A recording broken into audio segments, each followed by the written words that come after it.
Hello everyone, मैं हूँ Himanshi and welcome back to my channel. इस वीडियो में मैं अपना विंटर एक्सपीरियंस शेयर करने वाली हूँ मेरे प्लांट्स के साथ। ये फर्स्ट विंटर है जिसमें मैं अपने प्लांट्स के साथ डील कर रही हूँ, क्योंकि काफ़ी ज़्यादा टाइम नहीं हुआ है मुझे मेरे प्लांट्स के साथ। इनका भी मेरे साथ ये फर्स्ट विंटर्स ही है। तो सबसे ज़्यादा हैक्टिक का चीज़ मैं क्या कर रही हूँ ये मैं शेयर करूँगी। मैं रोज़ इन प्लांट्स को लेके जाती हूँ बाहर बालकनी में। बालकनी में बहुत ज़्यादा स्पेस नहीं है कि मैं इन्हें पूरे टाइम वहीं रख सकूँ, और अगर मैं इन्हें वहीं अगर छोड़ दूँगी तो नेक्स्ट डे इन पे फ्रॉस्ट डैमेज भी मुझे दिख सकता है, जो कि लाइट कम पड़ने पे उतना डैमेज नहीं होगा जितना डैमेज मुझे फ्रॉस्ट से हो सकता है। तो मेरे प्लांट्स को ऑलमोस्ट सारे फिलोडेंड्रॉन्स को 7-8 जो भी फिलोडेंड्रॉन्स मेरे पास हैं, उन सबको मैं धूप में लेके जाती हूँ, उठा के उन्हें बाहर रखती हूँ। उसके बाद शाम होती है, अंधेरा होता है, तब मैं उन्हें अंदर लेके आ जाती हूँ, ताकि हार्श टेम्परेचर से उन्हें ज़्यादा फ़र्क ना पड़े। यही चल रहा है, पूरे विंटर्स में यही कर रही हूँ। और धूप भी मेरे बालकनी में बहुत कम आती है, धूप आती है 2 बजे तक, 3 बजे तक कह सकते हैं आजकल तो। और काफ़ी ज़्यादा मज़ा आ रहा है, क्योंकि ज़्यादा से ज़्यादा टाइम मैं अपने प्लांट्स के साथ ही स्पेंड कर रही हूँ, ये कहना चाहिए। और अगर बात करें ब्लूमिंग प्लांट्स की, जिनमें फूल खिलते हैं, उन्हें तो कम्प्लीटली मुझे सनलाइट में रखना ही है, तो उन्हें मैं बालकनी में पूरे टाइम धूप में रख सकूँ, एटलीस्ट जितनी धूप आती है उतना तो रख सकूँ, 1.5-2 घंटे की। उसके लिए मैंने हैंगर ले रखा है, जिसे मैं अपने बालकनी की रेलिंग में लटका देती हूँ और वो वहीं रखे रहते हैं पूरे टाइम। इवन वो रात को भी वहीं ही रहते हैं, उन पे बहुत ज़्यादा इफ़ेक्ट नहीं पड़ता है, क्योंकि वो विंटर्स में ही ब्लूम करने वाले फ्लावर्स हैं, तो उनके लिए ये स्पेसिफ़िकली बहुत ही कंफर्टेबल वेदर रहता है।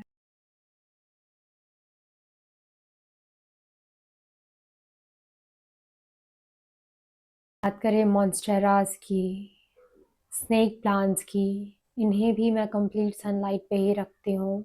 और सक्यूलेंट्स की जब बात की जाए तो इन्हें तो जितना हो सके उतना दूँ, तो मैं कोशिश करती हूँ कि इन्हें मैं सनलाइट पे ही छोड़ दूँ। मैं इन्हें अंदर भी लेके नहीं जाती हूँ सक्यूलेंट्स को, वो धूप में ही रहते हैं, बाहर ही रहते हैं रात को भी। और थोड़ा कोशिश ये करती हूँ कि मैं उन्हें थोड़ा-सा झुंड में रखूँ। जितने हो सके उनके प्लांट्स के कवर करके रखूँ, कि इवन अगर फ्रॉस्ट डैमेज का कोई प्रोबेबिलिटी रहता है, वो थोड़ा-सा अवॉइड हो सके। रबर प्लांट्स की भी कुछ वैराइटीज़ हैं जिनमें वेरिएशंस हैं, और एक रबर प्लांट है जो कि कम्प्लीटली ग्रीन है। उसे भी सनलाइट की बहुत ज़्यादा ज़रूरत रहती है, तो मैं उन्हें भी अभी इंडोर्स नहीं रखती हूँ, उन्हें भी मैं बाहर ही रखती हूँ।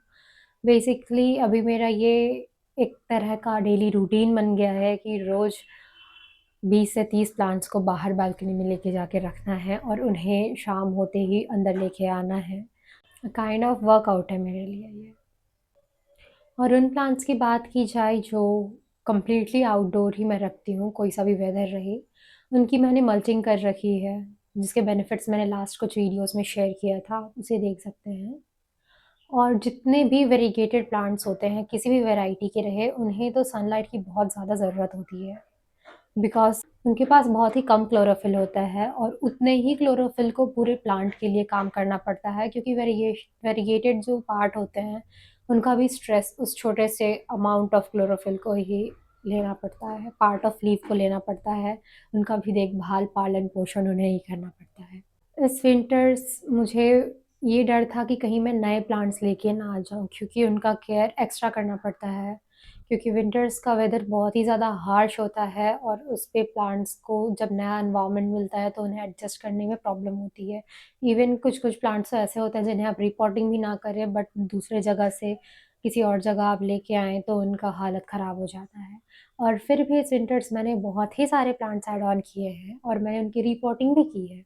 मैं बताती हूँ मैंने उसकी रिपोर्टिंग कैसे की है, जिससे उन्हें बहुत ज़्यादा फ़र्क ना पड़ा है। अगर वो पॉली बैग्स पे रहते हैं, तो मैंने बस उनका पॉली बैग से उन्हें रिलीव किया है, और उसके बाद एक प्लांटर में रखा है। और अगर थोड़ा-मोड़ा जो स्पेस बच गया है, उसे मैंने सक्यूलेंट सॉइल मिक्स ही, बहुत ही ज़्यादा पोरस सॉइल मिक्स जिसमें सॉइल नहीं रहता है, वो वाला सॉइल मिक्स ही आस-पास स्प्रेड कर दिया है, उन्हें इवन करने के लिए। और वाटरिंग का जो फ्रीक्वेंसी है, उसे मैं बहुत ही ज़्यादा क्लोज़ली ऑब्ज़र्व करती हूँ मेरे किसी भी प्लांट के लिए। जब तक प्लांट आउटडोर प्लांट्स की जब तक अपर लेयर ड्राई नहीं होती है, तब तक मैं उनमें वाटरिंग नहीं करती हूँ। और जो इंडोर प्लांट्स में रखती हूँ, जिनका मैं जगह बाहर-अंदर करते रहती हूँ, प्लेस चेंज करते रहती हूँ। उन प्लांट्स को मैं कंप्लीटली ड्राई आउट होने देती हूँ वाटरिंग्स के बीच में। क्योंकि बहुत ज़्यादा अगर सॉगी रहता है तो 100% चांस रहता है कि आपका प्लांट रूट रॉट होगा ड्यूरिंग विंटर्स।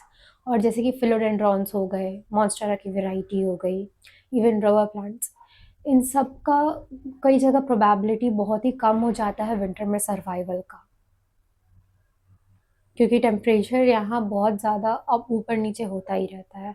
कई जगह कांस्टेंट टेम्परेचर्स भी रहते हैं, वहाँ बहुत सारे प्लांट्स को दिक्कत नहीं होती है, क्योंकि वहाँ अगर टेम्परेचर गिर भी रहा है तो वो 8-10 डिग्री ही गिरेगा। यहाँ पे अगर गिर रहा है तो काफ़ी ज़्यादा गिर जाएगा, और अगर गर्मियों में काफ़ी ज़्यादा बढ़ भी जाता है, तो मुझे उसके अकॉर्डिंग इनका केयर करना पड़ता है। मैं एक बेसिक टिप शेयर करना चाहूँगी।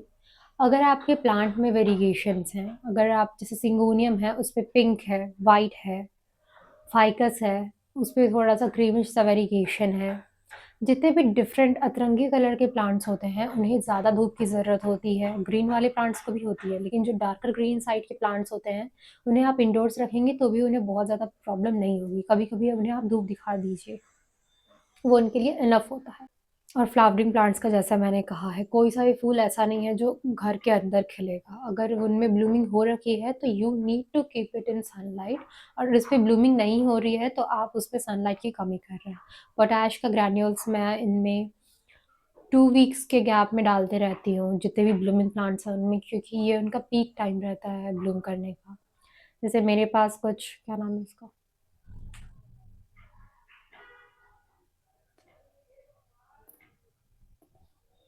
जैसे मेरे जैसे मेरे पास कुछ कैलेंडुला के प्लांट्स हैं, मैं उन्हें बाहर ही रखती हूँ। कैलेंडुला हो गया, कुछ लिलीज़ हो गए, कुछ डेज़ी हो गए, रोज़ हो गए, इन सबको तो कंप्लीट सनलाइट की ज़रूरत होती ही होती है। होपफुली जल्दी स्प्रिंग आए और मैं इन्हें इनके जो आइडियल स्पेस है उनमें शिफ्ट कर पाऊँ इंडोर्स, नियर विंडो। और अगर इस वेदर में जितने भी प्लांट्स मैं इंडोर्स रख भी रही हूँ, क्योंकि उतना स्पेस नहीं है मेरे पास आउटडोर्स की मैं इन्हें बाहर रख सकूँ, तो मैं उन्हें विंडोज़ के पास ही रख रही हूँ। जैसे मेरे पॉथोस हो गए, उनको मैं बाहर नहीं छोड़ सकती हूँ, क्योंकि वो बहुत जल्दी ही फ्रॉस्ट से डैमेज हो सकते हैं। तो मैं उन्हें इंडोर्स ही रखती हूँ, बट मैं उन्हें विंडो के पास ही रखती हूँ। ऐसा कोई सा भी प्लांट नहीं है जिन्हें मैं डार्क एरिया में रखूँगी विंटर्स में, because they will not survive there. बाकी वेदर में आप इसे ट्राई कर भी सकते हैं, but during winters they need sunlight.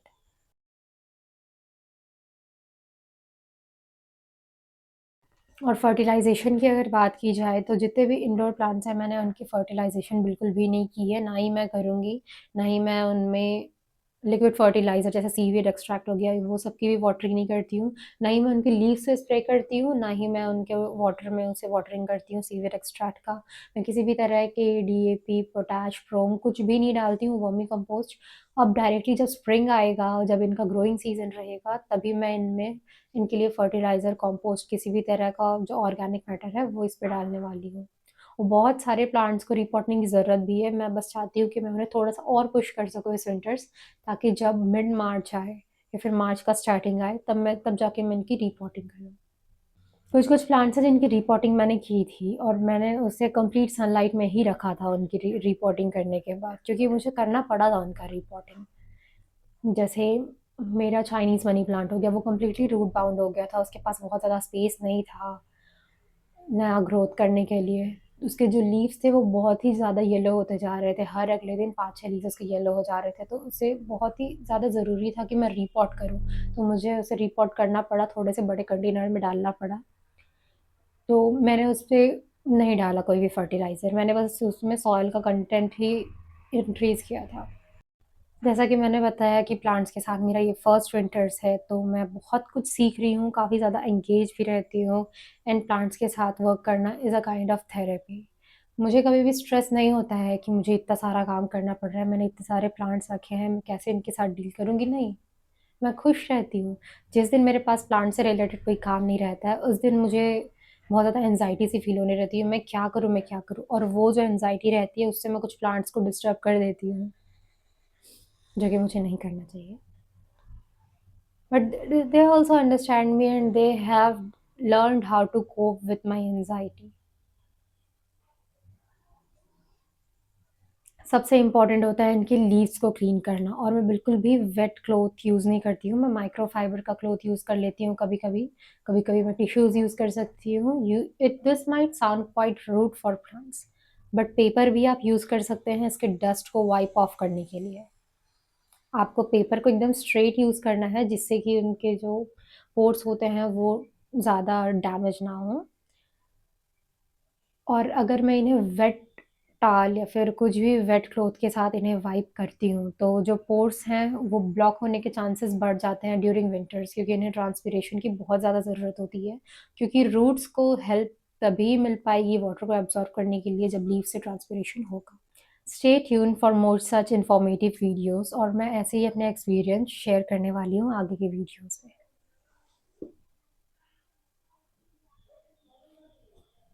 Thank you.